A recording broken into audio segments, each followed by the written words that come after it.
Here we go. Audio check.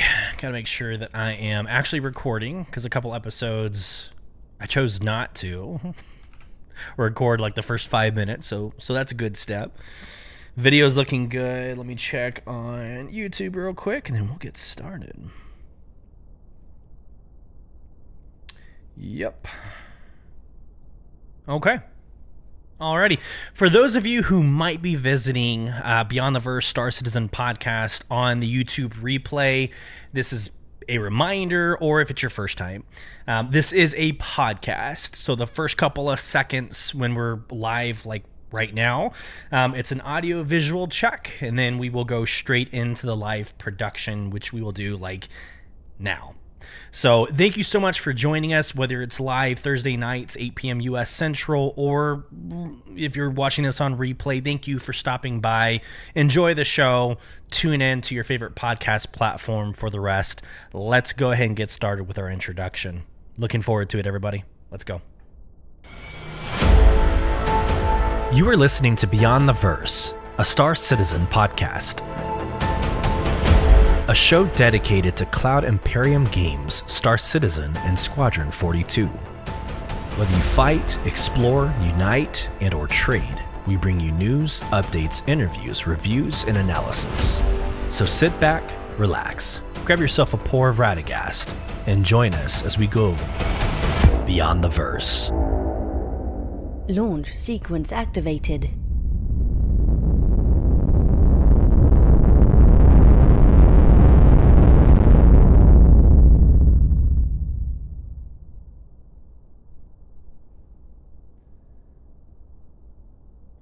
Hello, friends, and welcome to another episode of Beyond the Verse Star Citizen podcast with your host, Sulyce, and we are embarking on episode 19 that we're calling Ship Showdown. It's good to be back in the saddle. It's been 2 weeks since our last show. As many of you already know, I took the family out on our family vacation, had a phenomenal time down in Mustang Island State Park, kind of the Corpus Christi, South Padre area in Texas, where it was freaking hot. I mean, you would think 110 degrees, at least next to an ocean, would be nice. Nope, the sand is also 110 degrees. So a lot of skipping around, a lot of trying to find shade where we could, but overall phenomenal trip. Fast forward, we'll touch maybe a little bit on that here in a little bit. Fast forward to right now, yeah, it's like 110 degrees here in Austin, and my AC has decided to it's still working. So I'm able to get the upstairs like how I want it, but the downstairs, it's like a clogged duct or a damper is malfunctioning, but I'm not getting any air downstairs. So if you see me sweating through my brand new merch, Beyond the Verse merchandise t-shirt, if you see me sweating through that, it's not because I'm scared. It's not because I'm angry of what we'll be discussing today from the PTU little surprise. It has nothing to do with that. I'm dying in my house. But at least I have a house to die in, which brings me to a quick little community outreach. There is a fellow content creator. Many of you know this individual. They go by Enterprise, and unfortunately, they're going through a very large life struggle or a dynamic. I'm not going to get into the details. It's not my story to tell. But essentially, they had to be evicted, not for anything, not any malpractice or any issue from their end. But the next door establishment was collapsing, and they would have to tear down the wall. And so basically his family, their family had to be evicted, and they're trying to figure it out. Since then, they have established a GoFundMe page, and I just quickly want to share the latest and greatest. So if you're watching on YouTube, I'm switching over to a shared screen. This is Enterprise. His latest update from maybe about an hour and a half ago. I wanted to share this latest update and then send over, or at least communicate, the GoFundMe page. But anything helps, $20, whatever you're willing to give. helps out a fellow Star Citizen in a time of need. So just quickly, I'm going to share this, and then we'll get started on with the rest of the show. What's up, everybody? I got a quick update for you. So in the past few hours since I made my post today and we started the GoFundMe, we've already raised about $2,000, which is awesome. Really, really helpful, because today we've already spent like over $1,000 easy on a moving truck and people. We got a storage space. We're gonna start that this weekend. We're gonna look at a new place tomorrow. It might be bad, might be good, I don't know. I'm gonna stream tonight. Look at this. Look at this. I've got the stream set up working. We got microphone, we got camera, we got a light. I'm gonna stream something and hopefully it'll be fun. I am insanely stressed, but I wanna say again, thank you everyone for looking at that GoFundMe. If you have not yet, there's still a lot more expenses to come on this adventure. So thank you, and hopefully I'll see you tonight on stream. So there you go. A fellow Star Citizen in need. So I just wanted to share that as a community manager, if you will. Well, as a human being and a soldier in my entire history, I've always said mission first, people always. So we all have our agendas. We all have our what we're striving for. But in the wake of everything, there's people. And I think we can't look past the people dynamic. So let's go help this individual. Let's go help out their community. I wish them the best on their stream tonight. The GoFundMe link is right here. I'm just going to go ahead and click into it, but here we go. Man, it looks like they've already raised, 5.6K. So phenomenal. Really happy for him. Man, and I hope this finds you and your family well. We're going to stick with business for just a couple more seconds. And I might have X'd out of the wrong screen, but I do want to touch on the current status of Beyond the Verse Star Citizen podcast. So what I do, I don't see this as a business. I don't see this. I'm not trying to make this my occupation, but I do think when you're cultivating a community, there's a little bit of transparency on just where we're going, where we've been and where we're going. It helps build that community. It helps share kind of the vision and again, like where we're headed. So every month I drop a show review. It's essentially our value proposition when we're reaching out to developers, producers, other content creators. You as a number or as a member of our community affect those numbers, helps the community. It helps us tell this story. So here's July's monthly show review. It's available on my Twitter. It's actually TikTok and Instagram. I made something for those platforms as well. But after 18 episodes, we're over 21 countries and over 9 platforms on podcast alone. So that is phenomenal. And again, our main objective is and always will be podcasts. So those are great numbers. But we also 2 Sundays ago, we also hit a major milestone and crossed over 1,000 listens. And I think as of like yesterday, we were at 1,200. So, I mean, it's starting to pick up. It's starting to catch that fire. So number one, thank you to everybody who listens to our podcast. It's only going to get better. We're going to have more fun individuals join in the future, and I will also be on other individuals' podcasts as well. The next podcast being Trees. So many of you know in the community, Trees 0311. I will be on their podcast on Sunday, 2 p.m. Central. So again, very exciting as we grow as a community. But it doesn't stop there. We're also doing these live shows or live broadcasts on YouTube and the replays. So we're at 174 subscribers on YouTube, almost 500 followers now on Twitter, almost 400 followers over on TikTok, and then Instagram I can't just figure out. Like, we're down at like 150. I also don't care so much about Instagram. It's like Facebook, and I don't have a Facebook, so I'm not too interested in deep diving the Instagram algorithm. But for all the other platforms and what we do, this has been very humbling and very exciting. So again, I just wanted to share that just as a general update towards where we're at and what we're doing. I see Citizen Groza in chat. Hey Groza, how you doing, brother? Thank you so much for joining again. I saw you in last episode. See you today. It means a lot. It really does mean a lot. Welcome. So this week on Beyond the Verse, we will go over This Week in Star Citizen.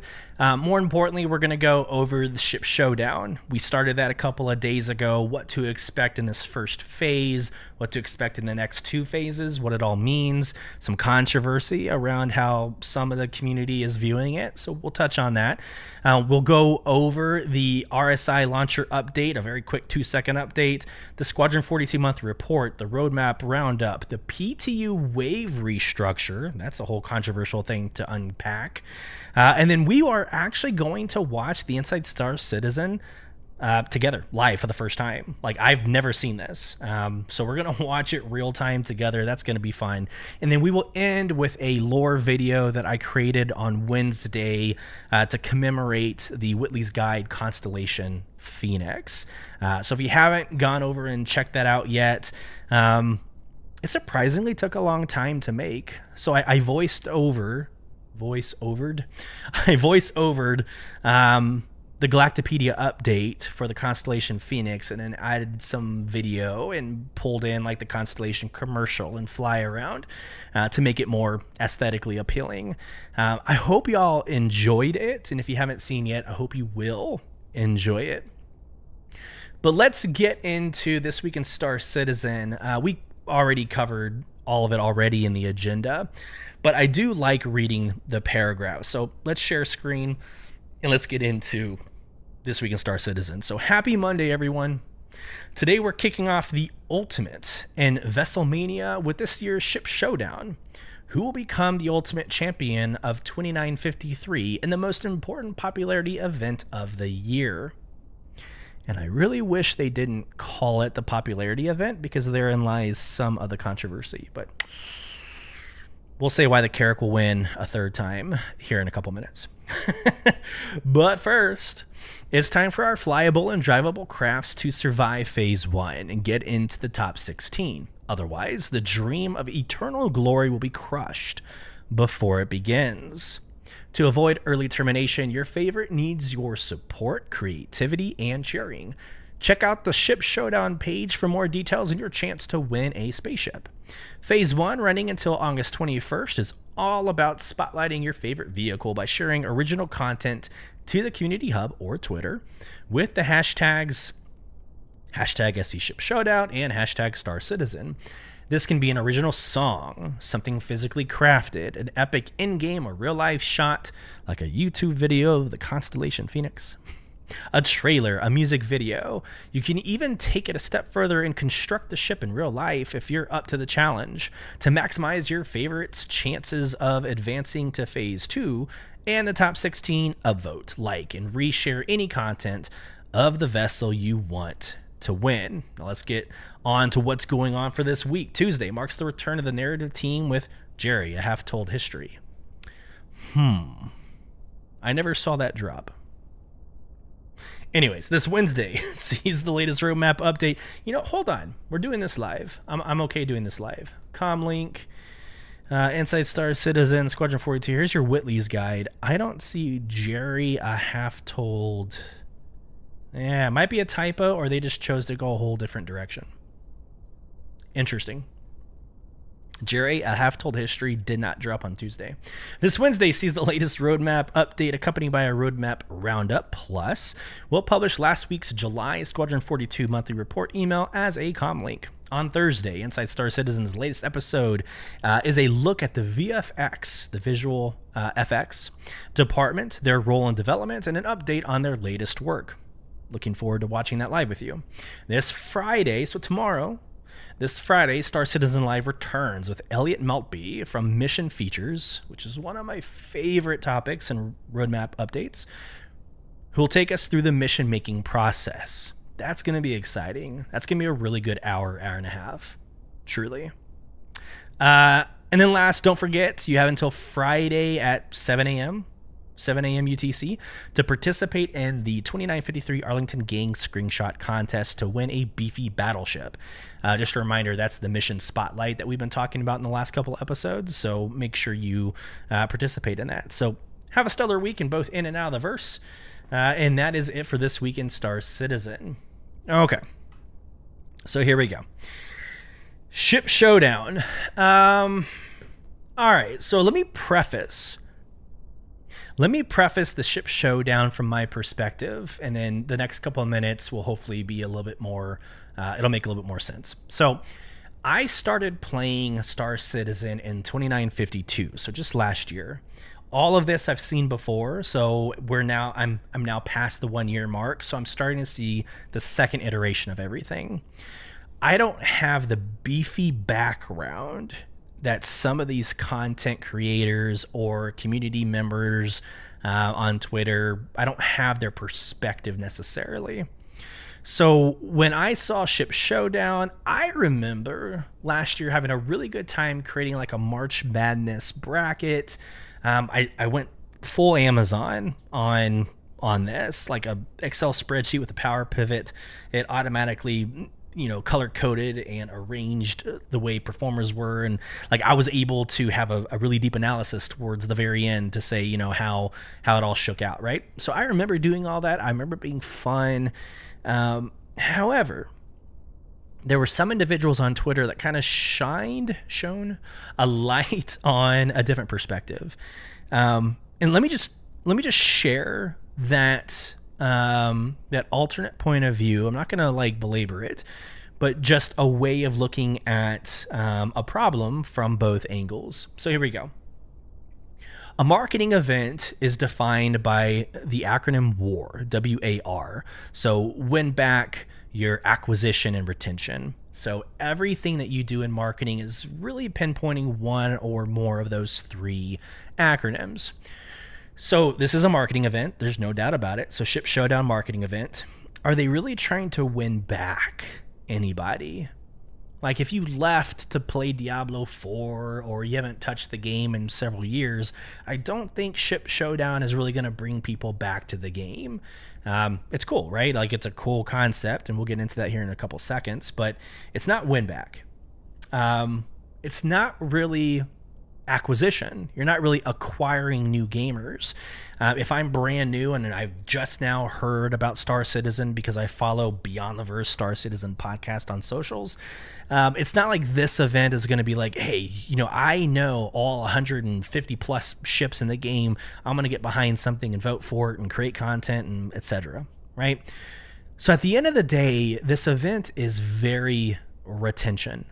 It's very like the people who are currently engaged in the game, in the event. It's to get them more involved. And then through that, there's like secondary and tertiary orders of effect where that is free marketing and it is recruiting people into the game because you are seeing more of the ships in a very creative way. So it's definitely retention. So when you look at a retention event, it is very easy, and here's where the controversy comes in.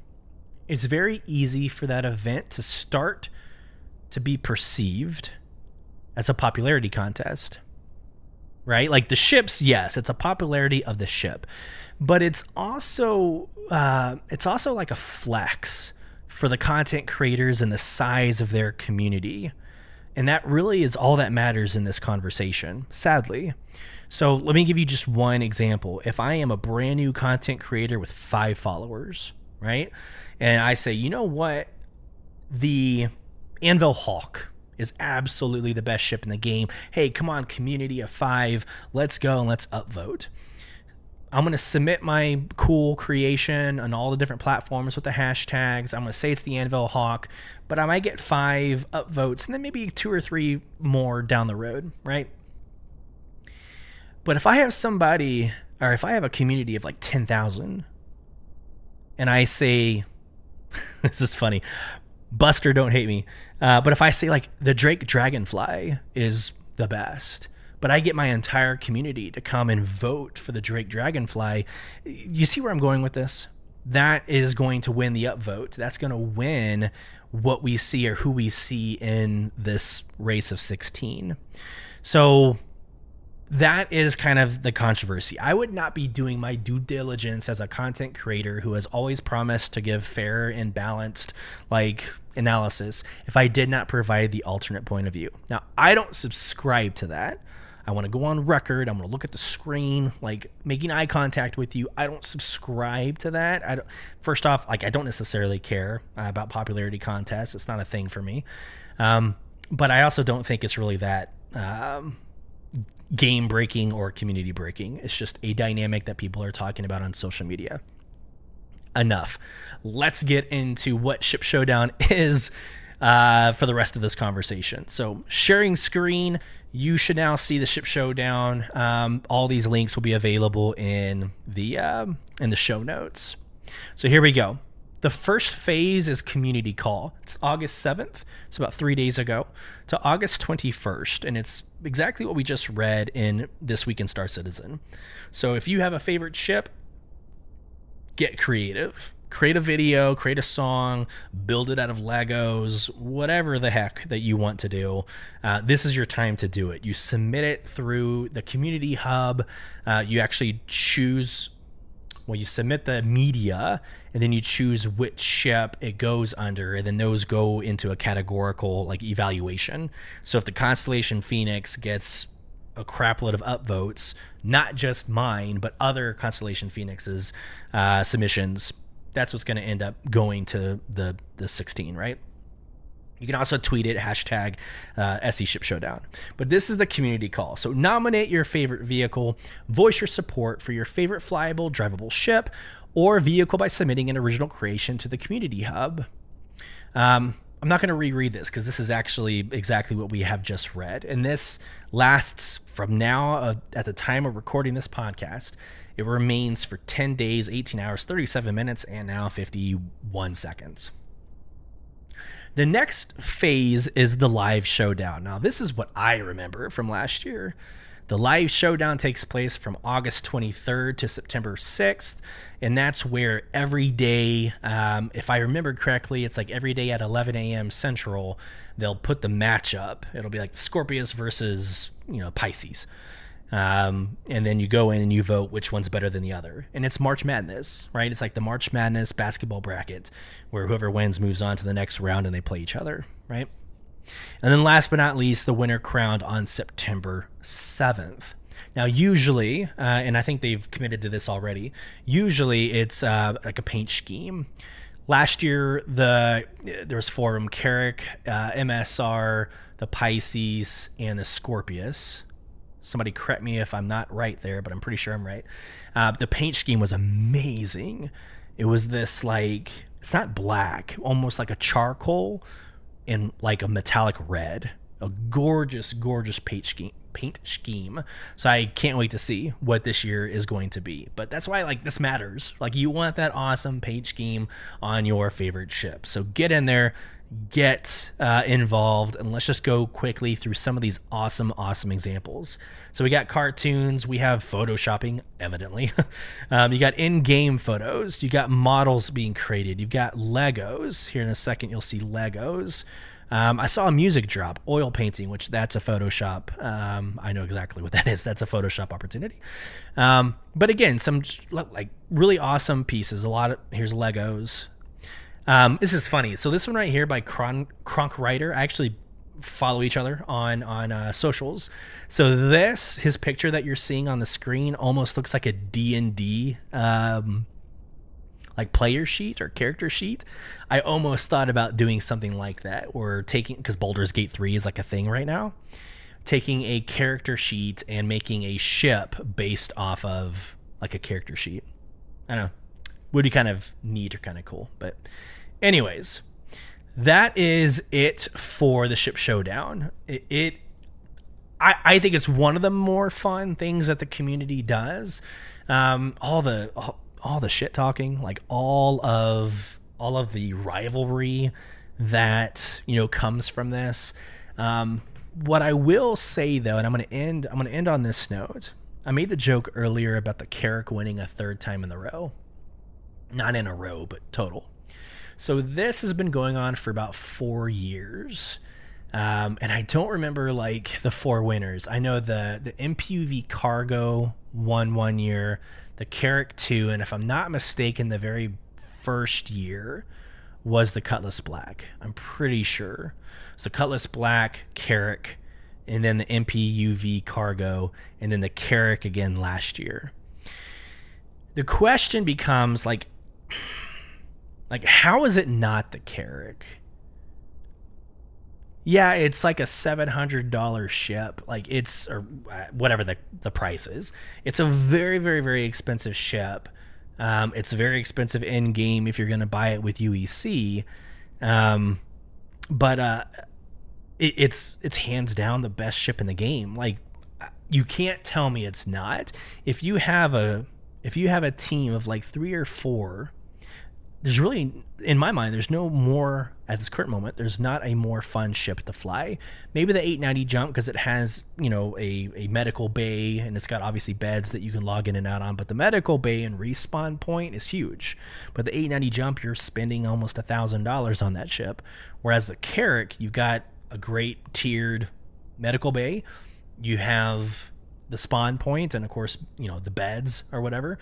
It's just a really good loop with a Pisces hangar and a ground vehicle garage. It's hard to beat the Carrack. I don't know how it doesn't win again, but I've been wrong before. All right, so we've spent a lot of time talking about the Ship Showdown. It's the namesake of today's episode, so I wanted to make sure that we dove into that deeply. But it brings up our next segment, and it's super fast, a very, very, very quick segment. And it is the RSI Launcher update. I will always on all of my podcasts give you all the news that's officially CIG. So the Comlink and the Spectrum announcements. So this just so happened to have dropped on August 8th, so about 2 days ago. So we're covering it. So tough. It'll be a couple seconds and the next segment will start, but here we go. RSI Launcher 1.6.8 release notes. So make sure if you haven't played the game in a while, don't be alarmed when you have to update your launcher when you log back in. To the article. Today we're releasing RSI Launcher version 1.6.8. The main features for the launcher are a new data patcher and some additional error handling on API calls to the platform. It fixed stalling in between phases on game download, and it fixed error handling on 429, 503, and all 500 errors on the platform. It changed the log.log file, which is now stored in the logs folder under, and then it gives you the address.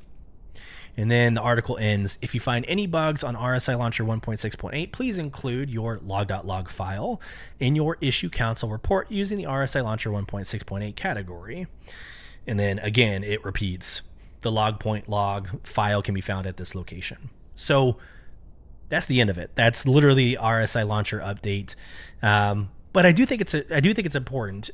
First off, if you are thinking about getting into the actual alpha beta mindset of reporting, like discovering issues and reporting issues, the Issues Council is actually a phenomenal platform of giving feedback and hearing other people's feedback, upvoting, and what we call +1ing at work. But it's a really good platform. It's a really good program. And what this is saying is like there's a log.log file, and I think that's probably the best takeaway from here. It's like it changed the address of what you're used to using or finding to upload. So now you know. Boom. Doing my job as your number one stop for news, reviews, updates, and analysis. Roadmap update. Let's go. So the roadmap update, this was August 7th at 1 p.m. Let's get into the screen share. Not a lot new. This was kind of looked past really quickly in the community. The Squadron 42 monthly report was also kind of blown through very quickly. There was not a lot of takeaways from both articles. And again, there's 52 weeks out of the year. I don't think there's going to be this groundbreaking, earth-shattering news every single week that we have this roadmap roundup. And I know it's like every other week, but you know what I mean. My point remains. So here we go. The roadmap update. Notable changes for August 9th. So this actually was yesterday. I don't know where the 7th. It's interesting. Roadmap roundup says 8/7, August 7th, but this actually dropped on August 9th. And that was a Windows update that just hit. Fantastic. Doing things live. Release view.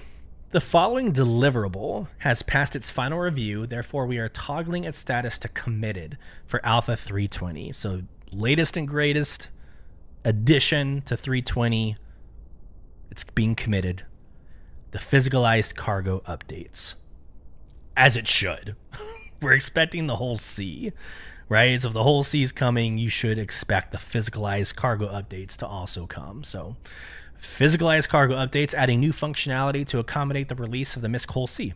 This includes both automated cargo loading at LEO stations as well as SCU containers up to 32 SCU. And then we had some updates to the progress tracker, just quickly.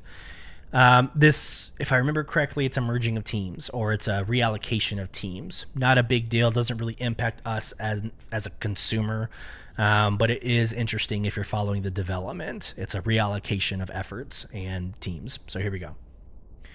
With this update, we wanted to make you aware of a few upcoming team changes on Star Citizen to better support upcoming tasks and to accommodate the additional development resources coming in from our Montreal studio. The USPU gameplay feature and systemic services and tools teams, God, that's a mouthful, are being reformed into a pair of new teams. These teams will be the NAPU gameplay feature team and the economy team. The majority of USPU and SST's tasks will be given to these new teams, along with a few going to other teams. We'll have more info on these teams, their deliverables, and their schedules in the future. But for now, we're updating USPU and SST schedules to end in Q3. Additionally, we're also introducing the vehicle gameplay feature team. This team will have a focus on the persistent universe and its vehicles, with our existing vehicle feature team remaining on Squadron 42. All three of these new teams will have their schedules updated on Progress Tracker very soon, but we wanted to give you an early heads up. And that's all for this week. Join the discussion on Spectrum and check out the Roadmap Companion Guide for more information on the Star Citizen Public Roadmap. So like I said, nothing really earth-shattering as far as we are concerned. Like, we already expected, with the whole C coming, we already expected the physicalized cargo to be a thing. So it's great that they're committed to it now. It makes me have the warm and fuzzies as we get into 320 and not having a half-assed product being developed for us or produced for that patch. So awesome. The team's breaking up. I've said it in a couple of episodes ago, but if you're familiar with gaming, if you're familiar with the gaming industry, the production development side of things, this is nothing new. It's nothing bad or good. It's just when you get close to the end of some of these life cycles, it's just a better way to put the umbrella in its appropriate place, right? It doesn't make sense for there to be loose ends or people just kind of twiddling their thumbs. You reallocate headcount, you reallocate their glide paths to success, right? This hair is like falling. That's weird. Awesome. So there you go. Let's fast forward into what I think is probably the more controversial piece to tonight's episode. So we're halfway through what you can look forward to in the the second half of the show. We're going to cover this controversy, but then we're going to watch the Inside Star Citizen at real time, for the first time for me, real time, together. And then we're going to end with my Constellation Phoenix video that we created on Wednesday. So stay tuned. Okay, so today, this was, 4 hours ago, 3 hours ago, there was an announcement for the PTU Wave Restructure. So I'm trying to figure out how I want to talk about this, because at the end of the day, it's really not that big of a deal. So I don't want to build it up to be anything that it's not. I have an opinion about the end state, and it's like both good and bad. So here we go. Let me just read the article and then I'll respond to it. Hello, everyone. As you all may know, one of the most impactful development resources we have is the direct feedback coming from all of you. This includes the player behavior data we receive from the latest builds in the PTU. Whether it's pushing the servers to their limits under heavy load and luring bugs out of hiding, to putting a new feature through its paces in focused test cases, you're an essential part of the process. The PTU is a replica environment of all the necessary components that make our universe work. It is in this environment where both community members and Cloud Imperium staff alike test as we hone in on a release candidate, RC. Access to the PTU has historically been granted in waves to control the number of players in the environment based on testing needs. More often than not, a new feature or build will benefit from a gradual increase in concurrency rather than a floodgate of traffic. This allows us to monitor at varying degrees of scale to ensure that once content makes it onto the live servers, it will be performant. For the last 4 years, we haven't changed the PTU Wave system, which regulates who has access to the test servers and when. Over time, more and more players have gained access to various waves, which has ultimately led us away from our initial goals with testing waves. We have also come to notice that many players only log in once per PTU phase to briefly inspect the latest features or new ships before waiting for the live release. Break. That is 100% me. I want to be very transparent with the listeners. That is me, and I'll explain more in a second. Back to the article. This led to very high player loads in the first hours of each wave release, combined with comparatively high server costs and download provisioning, but not the sustained play testing we would have preferred. As a consequence, towards the end of a PTU phase, we sometimes lack the necessary numbers of testers to put the servers under pressure once the most significant bugs had been fixed. For this reason, the team has decided to restructure the PTU's waves to focus on player activity. Now, the more often you play and the more experienced and familiar you are with the game and its mechanics, the earlier we'll invite you to enter the PTU. To support this and the players that would like to access the PTU, we'll review the activity-based wave allocation several times a year to ensure we have the most active testers within the first waves. So, if you have been following development more from the sidelines recently, don't worry. Hop back into the pilot seat as future activity will lead to earlier PTU access in a relatively short time. Naturally, we also want to continue to open the door for everyone who has supported us. For this reason, we'll continue to accommodate subscriber and the various concierge levels throughout the New Wave program. We're looking forward to this new approach, as together we'll gain even more data from the PTU phases and, as a result, a better experience on the live servers in the long run. Below, you'll find the new restructured waves for the PTU. So you've got the Avocity Test Flight Group. It's the hand-selected players under a non-disclosure agreement, NDA. Very experienced volunteer testers chosen based on the long-term provision of constructive feedback, quality and quantity of bug reports, and overall activity. Wave 1, top active players rated by hours in the previous 2 major patch cycles, plus subscribers, plus the Legatus Navium concierge level backers. So that's your Wave 1. Wave 2 is your next top active players rated by hours in the previous 2 major patch cycles, and the Praetorian concierge level backers. So what you're seeing here, just to recap, what you're seeing here is a player engagement and a monetary engagement. Entry fee, whatever. Wave 3 is the next top active players rated by hours in the previous 2 major patch cycles, and then Wing Commander, Space Marshal, and Grand Admiral concierge level backers. Wave 4, next top active players rated by hours in the previous 2 major patch cycles, plus the High Admiral Concierge level backers, and then your Wave 5, all backers with an active game package. End of article. Okay, so my response to this, I agree wholeheartedly for this to be player engaged. The number one priority being the player engagement. Like that makes total sense to me. It does not make sense, and I have friends that fit this category, for somebody who hasn't played the game in 2 or 3 years to hear about Pyro 4.0 dropping in the next couple of weeks, and so they automatically get into this this opportunity to play 4.0 before everybody else. So I like the engagement piece. It's the real-time engaged players that are quote-unquote earning their way to see content earlier and faster, right? So I 100% back the active player piece.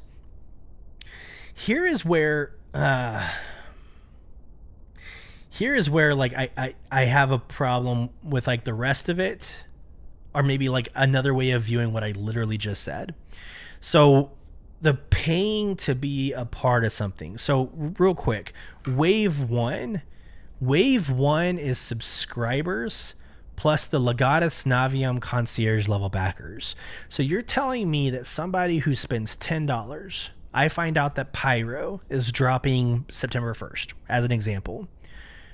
I paid $10 to become a subscriber. Now I have the same access that a top active player and somebody who has spent $25,000 on the game as a Legatus Navium Concierge member, just because I spent $10. Like, that to me blows my mind. I don't see how that translates. I don't. That's where I kind of draw the line, and it was the same thing in my mind, not to be petty and not to bring up, this whole thing, but CitizenCon VIP tickets, it's the same thing. Kind of in reverse though, that subscribers were able to have the same VIP, like Wave 1 chances as a Legatus Navium, concierge level member. So I feel like there needs to be some ironing out on subscriber versus concierge. I do agree that those two should be before all other backers with an active game package, right? Because I do think if you put in the money, there should be some perks to some ROI or some, yield from you spending that kind of money. But I don't know if it's currently being balanced appropriately. I don't know if subscribers being part of Wave 1 makes sense against somebody who has already spent, $25,000 in the game. So that's what's being discussed right now. And then literally this dropped a couple hours ago. So it's currently live on Twitter if you wanted to be part of the conversation or see what everybody's talking about. But here's the deal. Like, in my ultimate response to this, I don't care at all, because I also don't believe in playing the PTU. No, this is just me. This is Sulyce. This is not Beyond the Verse Star Citizen podcast. This is not what I think other people should do. But for me as a gamer, I don't believe in an alpha for an alpha.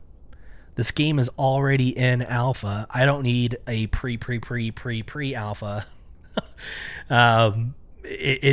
It blows my mind. Now, I understand why you would need kind of a smaller test segment. Like, I understand the why. I think fundamentally, I already know this game's an alpha and they're too afraid to, and I say afraid, I don't mean that in a negative way. They're not ready to commit to a beta transition, right? I know they're not there yet, but it feels weird. It feels like almost we should be in beta with this concept. I feel like we should be in beta with a PTU, or hell, we should even be live with a PTU. And there's a whole nother can of worms, a whole nother debate we can have on whether or not we should be live now and anticipating updates, right? Because we're basically live anyways. That's not this podcast. That's a whole nother conversation, a whole nother time on where this game should be versus the promises that have been made in the last 10 to 12 years. I'm going to let that dust settle. I will read those comments in YouTube and on my podcast notes, I'm sure. Let's get into the Inside Star Citizen Life of VFX. I'm going to read the article paragraph. I'm going to read the paragraph real quick, and then let's watch it together. Again, this is the first time we're doing this, and I have not watched it beforehand, so I don't know what to expect. This is going to be fun. But the article on the webpage, let's screen share. Can you imagine a world without visual effects? Well, no, of course not. Today, we're going behind the scenes with a VFX team to reveal how their work breathes life into every game element they touch, from obvious explosions to many subtle environmental effects you may not have noticed before. Let's get into it. Looking forward to it. Let's go. Hi, welcome to CIG Cribs. I'm Max Snowden, and this is where the magic happens.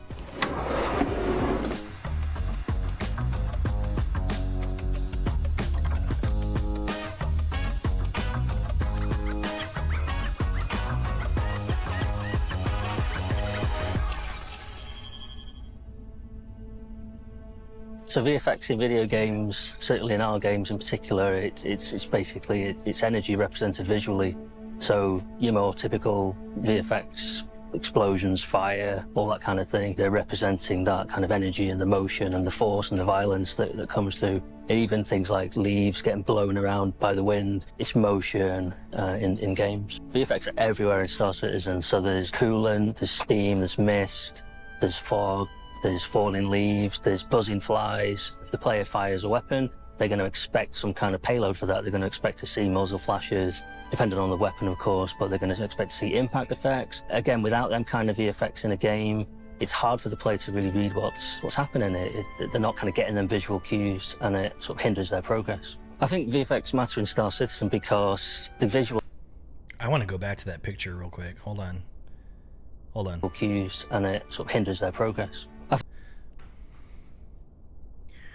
Where is that at? So first off, it's gorgeous. If you're listening on podcast, I've paused it. Now it's a work in progress, Roger, but I've paused it. It almost looks like maybe like Ida or maybe one of the moons in R-Corp, maybe. But the cloud or the what do you call like the Milky Way cloud, like the nebula, I guess, or whatever, the cloud looking solar system, whatever. It's gorgeous. This is beautiful. I kind of want to use this as like a wallpaper. I digress, but it's such a gorgeous image.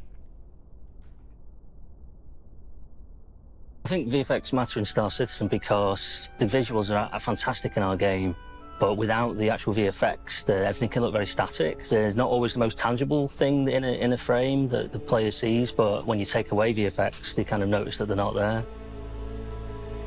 I joined CIG 9 years ago, and there was quite a small group of us, actually. There was 3 or 4 of us, VFX artists. So originally, the VFX were struggling for consistency. It was obvious that it was a project in its very early days, and we were looking for that identity. We were looking for that kind of consistency of visuals, that language that can be understood by the player. And that's really why you build a team, why you build a department, to allow that kind of continuity in VFX in a game. So really, in the 9 years that I've been here, we've kind of built a department, a proper department full of different skill sets, different disciplines. We've got a whole programming team, we've got production, we've got embedded QA, we've got concepts. We've obviously got artists as well. We now have a coherence of visuals. We have a language that is understandable and works for the player. We had a good base in the first place, but now the toolkit is really, really powerful, and it needs to be for the ambition of the VFX in the game.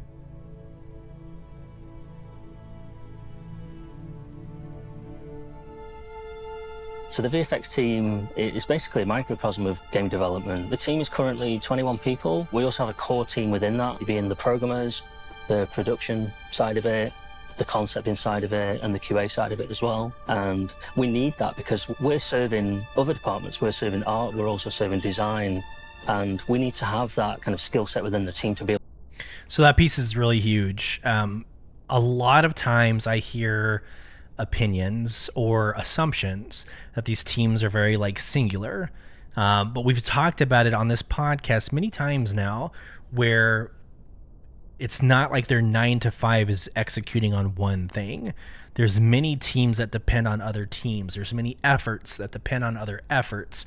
And so when he says that comment about, impacting these other departments, that can unravel your timeline dramatically, right? If a team, fails, if a team is delayed for whatever reason on their product, you could be sitting around twiddling your thumbs, waiting on that asset to be produced. So that's a very, very key takeaway in what was just said. Be able to do all the things that are requested of us. I'm Leo van Stinkisse. I'm a principal VFX programmer. I do two things. I manage a small team, 3-4 people of VFX programmers, and I kind of handle the different projects that we have as a team that gets done. And then the second part is I do some programming myself as well. So I intentionally kept the team pretty small so that I have some time to program myself as well. My name is Francesco. I am a VFX programmer. We had a team of 4 VFX programmers, and the one that manages me is Leo. I program specific graphics features and tools and other stuff related to VFX, specifically mainly for artists to be able to do work with and create really nice visuals from. My name is Alexander. I'm on the VFX team as a tools programmer. My job is to create sliders and UI elements to make it intuitive for the artists to work with. We have a lot of different environments and effects, and we need to take care of every single one of them. And it's my job to make sure that it's easy for an artist to work with different type of effects. I'm Callum, and my job in the VFX team is assistant producer. So generally, day to day, I do scheduling and just supporting the team in anything that they need to do. So they get to focus on the creative things whilst I deal with what they would class as the boring side of game development. So I've said it before, I'll say it again, probably insult half the people listening. A producer is another word for program manager or project manager. There's a lot of overlap. I know someone's going to hate me for saying that, but for those of you who are not familiar with the gaming industry, that's probably the best. It's probably the best correlation or the best kind of relatable thing about a producer. If the VFX team didn't have a producer, it would be horrible. He manages a lot and talks to other teams and makes sure we have all the information we need to be able to start working on a task. If we had to do that ourselves, that would be a lot of hours wasted every day. The VFX editor is basically the place where you create the effects. You give it a texture or a picture, and you change a few values, and suddenly it moves, and you see coming to life. It could be a smoke, it could be a fire, it could be lightning. There is not much you can do without the code. That would make the artist a programmer.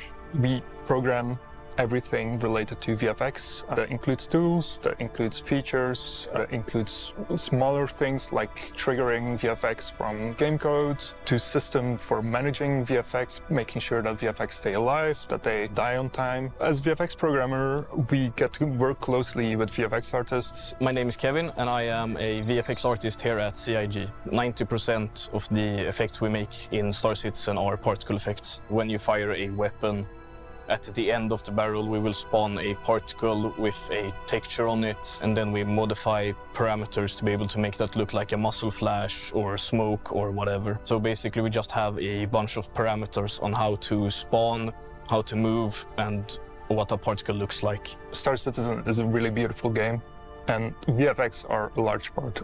Effects really need to be tailored for basically every possible situation. This gives a lot of opportunities for creating visuals and effects in ways that you would normally not see in other games. The VFX needs to be seen from every angle, from a very far distance to very close up. We have such varying scales, from just small rooms to planets to ships, and even just empty space itself.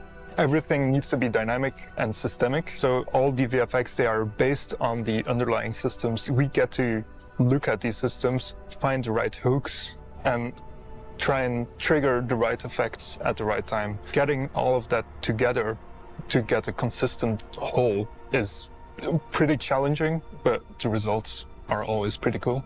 The relationship within the team is very dynamic. We work together a lot, and it kind of depends on what you're working on to who's involved. Production tends to be involved a lot of the time, generally on a day-to-day basis.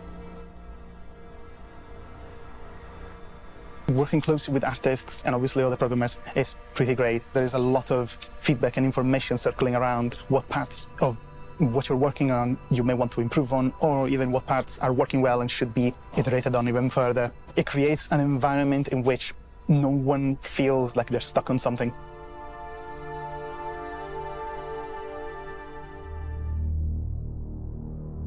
So the VFX team, we're basically a support team for everyone else.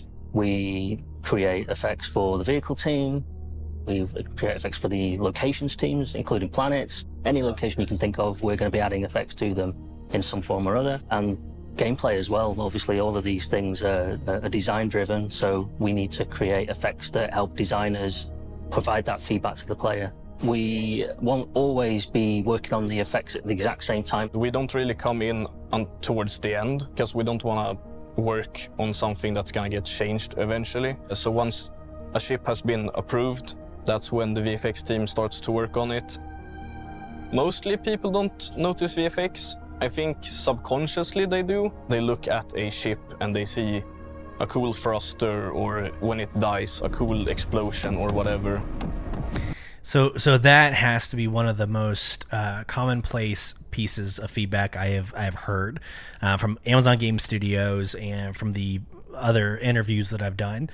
It's a very underappreciated. It's a very underappreciated art to create a game, because gamers can, and I speak as one, obviously, but we get into a game, we immerse ourselves, and hey, this is beautiful. The graphics are gorgeous. Okay, let's move on. What's the story? Or what's the lore? Or hey, that's a really cool mission loop. But we go through this as a consumer and we just eat and vomit, right? Like the game. And some of us create content for it, and like we'll make our own little versions of diving in immersion. But so much goes unnoticed or underappreciated.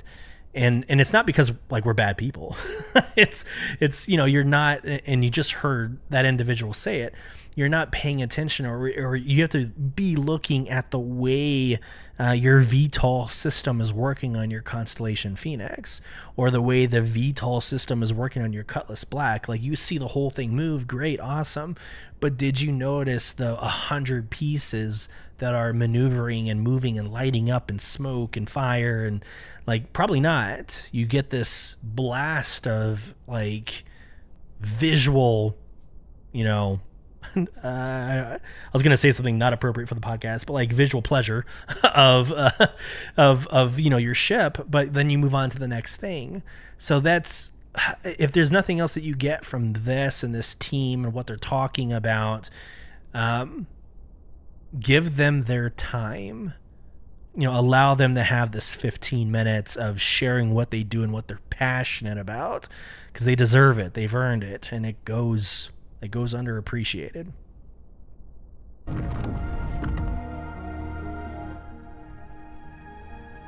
But then again, we have the subtle effects. You don't notice it, and the less you notice it, the better it is. It just plays in with the whole environment. We provide a supporting role, and we contribute to making the game as good as we can.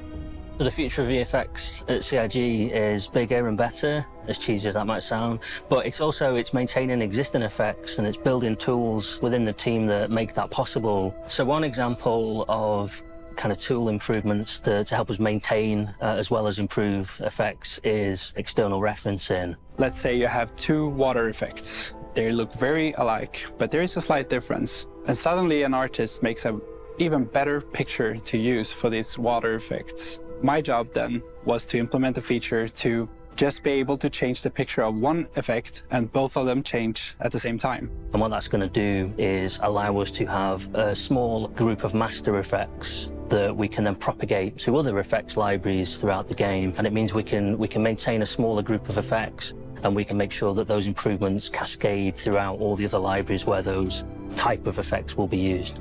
Being able to have the same effect looking a bit different over 2 projects saves time for the artists, and it's easier for them to keep track of everything and upgrade the visual of an effect. So that's going to streamline the process, absolutely. It's going to make it easier to keep a high quality, to keep updating and improving the high quality through the years as well. So currently I'm working on lightning within gas clouds. We already have some lightning system in place, but now we're adapting it to be possible to strike from within gas clouds. This will give some extra gameplay opportunities for designers and environment artists to dynamically spawn the lightning and hit ships, hit players, and make gas clouds more dangerous, I guess. I think the lightning is cool, but I really like the new fire. So something that we're really proud of and that we've been working on for a long time is fire propagation, so fire hazards, and that's being handled by our VFX programmers. The fire hazard system has already existed for a while, but it was never fully finalized on the visual side. So I'm currently implementing all of the necessary backend features to get fire looking as good as possible. As part of the fire visuals, I am working on a more specialized way of spawning particles for fire, which creates a more interesting dynamic way in which fire propagates and the way things start to look charred after fire has been there for a while. That's been kind of a long process and it's still ongoing. It's very, very complicated and it's very ambitious, but we're getting to a point now where I'm really, really happy with where it's going. The fire hazard system itself is obviously gameplay critical. The visuals obviously help to communicate where fire is present, how strongly it's there, and to give a real sense of danger for the room you're in. The actual damage that the fire is causing on rooms is communicated through these visuals. So this is one of those opportunities. If you're listening on podcast, you've got to go check this out. The fire moving through the rooms is very impressive. Let me just X out of this little window. Seeing that come across the ship. So first off, this is a whole aspect of flying and playing Star Citizen I haven't actually considered. But not only are you, like, as an engineer, not only are you keeping up your equipment and making sure that things are working appropriately, I imagine there's also putting out fires that happen on your ship. And how frightening in the middle of space, nowhere else to go. How frightening would it be to have a room look like this, covered in complete flames, bottom and top. This is very impressive. Watching the fire go through rooms, very, very awesome to watch. One of the best things about working on the VFX for Star Citizen is being able to see your work enter the game so quickly, because we update the game so often. So being able to see your work in players' hands is always exciting. You release a feature, some new VFX that are part of one of the releases, and you see players actually use your system and kind of push it to the limit, and it's always great to see. Working on Star Citizen in particular is especially good because Star Citizen is a really, really good-looking game. Working generally in graphics and VFX, I think personally is one of the more satisfying sort of disciplines when it comes to programming. VFX is one of the big puzzle pieces to making the environment feel rich and full. I feel like that's one of the biggest gains of VFX, is making the game look beautiful.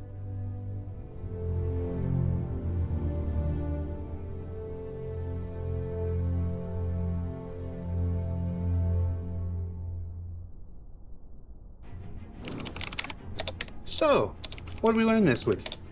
Well, hopefully we learned a bit more about how downstream teams like VFX, these folks who generally come in towards the end of the pipeline, bring life, texture, and nuance to any game, add those finishing touches that elevate the amazing work of other teams, and add essential elements that really, really make the difference between the immersive and the, not immersive. Now don't forget that this year's Ship Showdown has begun, as well as a new initiative spotlighting the various missions in the verse. I'm pretty sure this week it's salvage. You can check it all out now on the robertspaceindustries.com website. For Inside Star Citizen, I'm Jared Huckabee. Thanks for letting us share the process of game development with you, and we'll see you all here next week.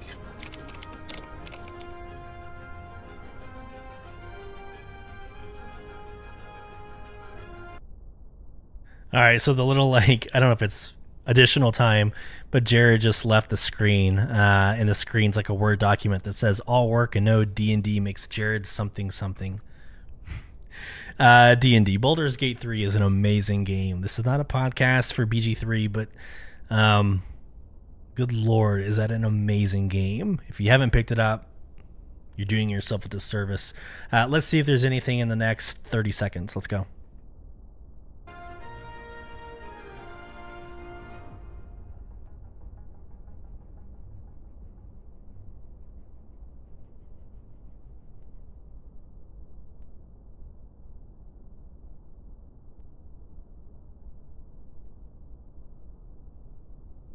Yeah, you never know anymore.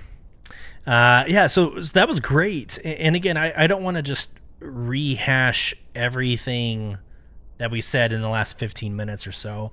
But it downstream teams like VFX, you've got to highlight them. You have to celebrate them. You have to understand, like, especially in the gaming industry, you have to understand that a lot of that work is underappreciated from the consumer, right? I would have never paid much attention to the rifle and like the dunnage coming out of the barrel, right? So like the particles and the lighting of the particles. I just see a weapon system, I fire it, and I hope it kills my enemy, right? Like that's it. Like, it looks great. It better look good because I'm firing a weapon in 2023, like in real life, right? So it should look like it. But that expectation is my point. Right, this is kind of underappreciation of what those teams have to go through. So, awesome video. Thank you so much, Star Citizen. Thank you, Inside Star Citizen, for sharing that. Let's get into this week's lore deep dive. Let's go.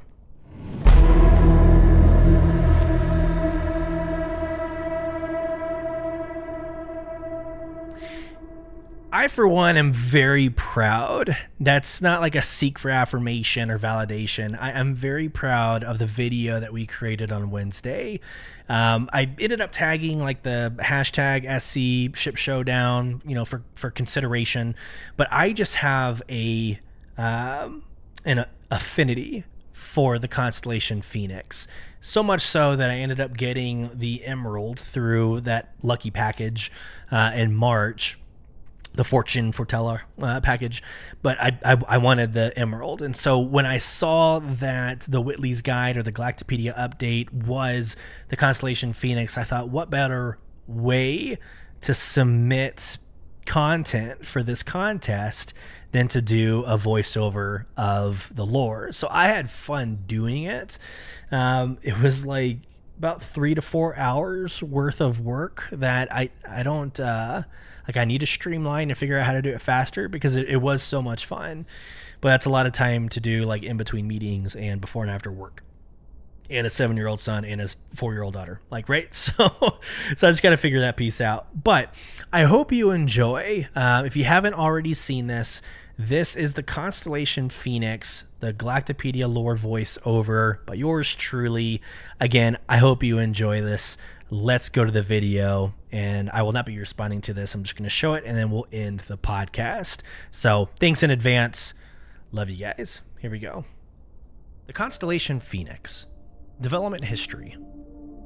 The Phoenix is a variant of the standard Constellation platform developed as Robert Space Industries' first luxury market spacecraft. When the development of the Phoenix variant was first announced in 2935, it seemed to be an unusual direction for Robert Space Industries, a company that had made its name offering affordable spacecraft, quote, to the people, end quote. The Phoenix's origin story is appropriately unusual. The variant project began following the brief success of a Spectrum series called Spacecraft of the Elite. The series premiered in 2932 and showed off top-tier luxury spacecraft owned by the rich and the powerful, which spawned a custom interior design trend for spacecraft. This led to the creation of numerous luxury brands dedicated to enhancing more common spacecraft designs. It also landed at exactly the time Robert Space Industries' Astro Development Team, known as ADT, was studying options for a fourth production variant of the time-tested Constellation. The development team, led by longtime RSI designer Jules Parley, began by taking a stock 2934 model year Constellation Mark III chassis and outfitting it with a new interior supports.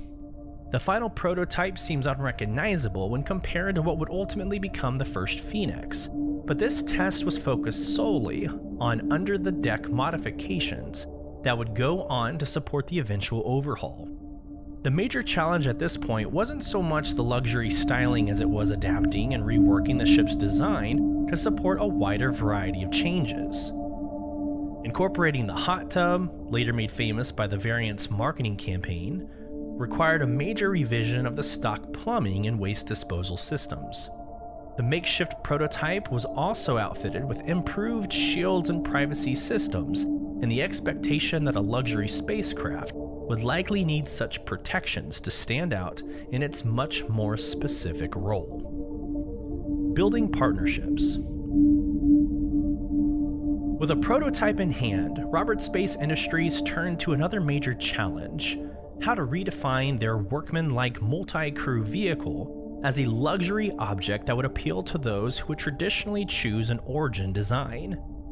Their solution was as much marketing as design. To make the Phoenix work, the ADT understood that they needed to partner with long-standing luxury brands instead of simply presenting their vision as the ultimate in high-class space travel. To that end, the company brought in a roster of household names known for producing the best of the best. These include designer Emil Quast, best known for his decadent design of Terra's Flowhouse public assembly building, was brought in to design the Phoenix's luxury interior. ADT designers had initially constructed their own concept plan featuring plush leather furniture and extreme soft lighting. Quast threw out the existing designs, refusing to even look beyond the first page of the plan, and instead created the first iteration of the elegant cabin of the Phoenix, which is known for today. The Wintle Design Company, most familiar for offering high-end luxury craft goods, was given the task of equipping the Master Suite and the first version of the hot tub. Wintle spent 18 months researching the creation of what they called a complete sleep system to replace the standard Constellation fixtures, aimed at adding every comfort possible to the typically utilitarian process of sleeping starside. Kruger Intergalactic was brought back to create an updated version of the P-52 Merlin, bundled with standard model constellations. Their team developed the high-performance P-72 Archimedes to replace the Merlin, although tooling delays caused initial production Phoenixes to ship with a Merlin instead. While the Merlin was purchased under license, RSI opted to buy exclusive rights to the Archimedes in order to prevent its use by other manufacturers. Atuvo, creators of the food sparse system, provided a licensed reworking of their signature Atuvo state table and kitchen system. Atuvo's engineers spent months refactoring their existing food technologies to fit into the small area allowed on the Phoenix due to a contractual obligation to make sure the resources available aboard the Phoenix were identical to those found in the finest kitchens. One partnership did not work out as intended. Luxury vehicle builder Krimner Ltd. was charged with developing a replacement for the RSI Ursa rover. Krimner Ltd. declared bankruptcy in the middle of the development process, forcing the team to scramble to find a replacement. RSI's own vehicle team ultimately developed the Lynx rover variant specifically for the Phoenix. To make the first production prototype possible, RSI gathered all the involved licensees, over 100 in total, at their development facility on Earth. Representatives from each company were incorporated into the ADT process for the remainder of the Phoenix's development cycle, allowing them visibility over not just their area of the ship's design, but to provide feedback on everything else being built. The prototype construction stage took roughly 2 years and concluded with space trials for a unique variant of the then current Constellation Mark III. The Mark III Constellation had fewer hull changes for variants than the Mark IV, allowing more custom experimentation during the prototype phase. The Phoenix development team was also given unprecedented access to the work of a much larger Constellation Mark IV team, with the expectation that the variant would premiere as part of the launch plan for 2942. Delays relating to the Mark IV rework moved the launch to 2944, giving the Phoenix team an opportunity to soft launch the design. Starting in 2941, Robert Space Industries representatives were allowed to offer interested parties Mark III conversions that introduced the Phoenix concept. The Mark IIIs were upgraded to Phoenix status in the lab at Volatai using factory-fresh base constellations. Only a handful of conversions were constructed, with most purchased by RSI's trusted partner corporations for executive operations. Production of the Phoenix variant of the Constellation Mark IV began in earnest in June 2944 alongside a media blitz intended to remind buyers of Robert Space Industries' prestigious history. The company produced advertisements featuring their original model Quantum Drive and sponsored multiple documentaries focusing on humankind's early interstellar expansion. All production model Phoenixes are constructed to base specifications alongside the other model constellations at RSI's Albany plant, and then ferried to a special facility at Luna for the installation of their interiors and other unique features. The first Constellation Phoenix sold went to rockstar Elroy Koss. The ship was commissioned by the then head of RSI Outreach, Thar Obson, and personally delivered to Cass. Orders for corporate executive fleets and private citizens seeking a luxury experience came in quickly, selling out the first year's production allotment of Phoenixes in a matter of days. A single Centennial Constellation Phoenix has been constructed in honor of a 2946 production milestone for the entire Constellation range. This unique Phoenix features a metallic gold livery and an interior exhaustingly detailed in 24-karat gold. This Phoenix was not offered for sale, and the only example remains owned by Robert Space Industries, who have occasionally used it for trade shows and other marketing pushes. In 2948, Robert Space Industries premiered a variant of a variant, the Constellation Phoenix Emerald, as competition with Origin's new model of 600 series spacecraft became more serious. The Emerald featured a lucky green paint scheme and a variant interior cabin design. Emeralds were produced in extremely limited numbers and have not become part of the normal production process. Market analysts believe that Robert Space Industries is happy with the positioning of the Phoenix despite increased competition from Origin and others. Less than 1% of Constellation fuselages become Phoenixes, and although the model generates between 5 and 7% of the total profits for the line depending on year, it is expected that the company will continue to produce Phoenixes for the foreseeable future. And there you have it, as it plays a commercial. So one of the things quickly, if you're watching on YouTube or replay, I didn't share my screen. So you got the audio, but you didn't get the video. That video is available on our Beyond the Verse Star Citizen podcast YouTube channel. You go into videos, go into extras, and you will find it there to watch. But if you are listening on podcast, I hope you enjoyed the voiceover and the music from Monument Studios. Love them to death. And with that, I hope this finds everybody well. Until next week when we get into episode 20, safe travels. You've been listening to Beyond the Verse, Star Citizen podcast with your host, Sulyce. Join our in-game organization, Soul Provision, by applying at www.robertspaceindustriescom/orgs/provision. You can get involved in the conversation with your questions, comments, or emotional outbursts by emailing us at starcitizenbtv@gmail.com. Watch us live on Thursdays, 8 p.m. Central at youtube.com/@starcitizenbtv, and follow the conversation over at Twitter and Instagram, both at /StarCitizenBTV. Once again, thank you for joining us. We hope this finds you well. Until next time, Safe travels as you traverse beyond the verse.